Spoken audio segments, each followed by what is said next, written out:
ng mensahero, yung dragon o yung kampo ng Diablo ay hate na hate ang mga sumusunod sa covenant and covenant Mm. keepers. So yung mga galit na galit, huwag ka na magtaka. O yung bumabato, huwag ka na magtaka kasi sinabi naman yun na honor is different from obey.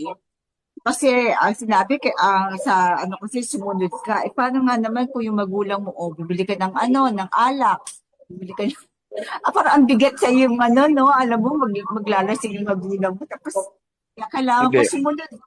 So, Ano, ibig sabihin pala ng honor ay obedience to the covenant. Hindi ibig sabihin, sundin mo yung magulang mo, obedience to the covenant. Oh. Iba naman yung obedience sa covenant sa honor thy mother and father. Kasi ang obedience sa covenant, yung pagsunod mo talaga, na yun talaga ang susundin mo, obey. Kapag sinabi naman honor, yun ay paggalang sa magulang. Paggalang. Pag ginagalang mo ang magulang mo, syempre sinusunod mo ang mga utos nila, huwag lang masama. Respeto, paggalang. Yun lang po, mga kapatid. Iba talaga yung obey sa honor. Kasi pag obey, So, lahat ng utos ng magulang mo, sundin mo kay masama at hindi. Mapanindigan mo lang yung sinabi na obey. Pero kapag sinabing honor, paggalang at pagrespeto sa magulang. Kasama na doon, kaakibat na doon sa baba yung respeto at paggalang sa magulang. Kasama na yung pagsunod sa mga kagustuhan nila at yung mga inuutos nila sa'yo.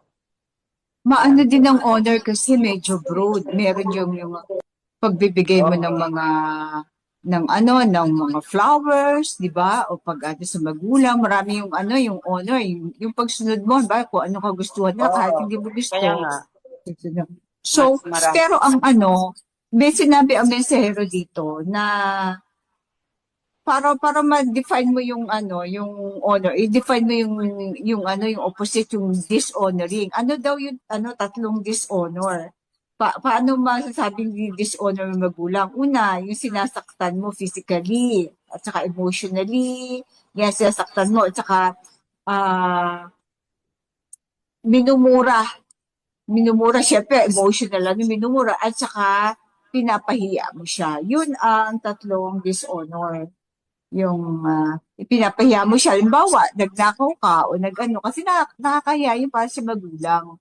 Parang, ay, hindi ko napalaki ng ano yun eh, ng maayos yung anak ko. Pag na rape ka, gumawa ka ng krimen, tapos sa balita pa. O nagnakaw ka sa kaba ng bayan, nakakahiya yun, di ba? Parang buong kamag-anak mo, may kahihiya ka na nandarambong ka pala. Tapos yung ano, yung minura mo siya or chinismis mo siya sa iba, di ba? Para nakakaano yung wala kang loyalty sa kanya. Yun nakakasama, ano ng, ano yun, parang pagmumura at saka nakakasama ng, nakakasakit ng damdamin. At saka yung sinaktan mo siya physically. Halimbawa, pinalo ka, tapos papaluin mo din, or ganon. O yung ginawa niya sa yung pamamalo nun, ginagawa mo sa kanila sa pagtanda nila, which is the form of dishonor. Pero kasi hindi naman sinabi kasi sa Torah na sundin mo agad.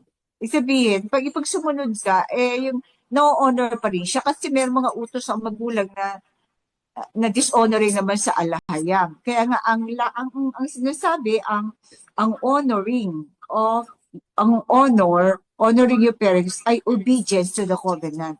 Kahit hindi ibig sabihin na susundin mo kahit mali yung kanilang inuutos sa iyo.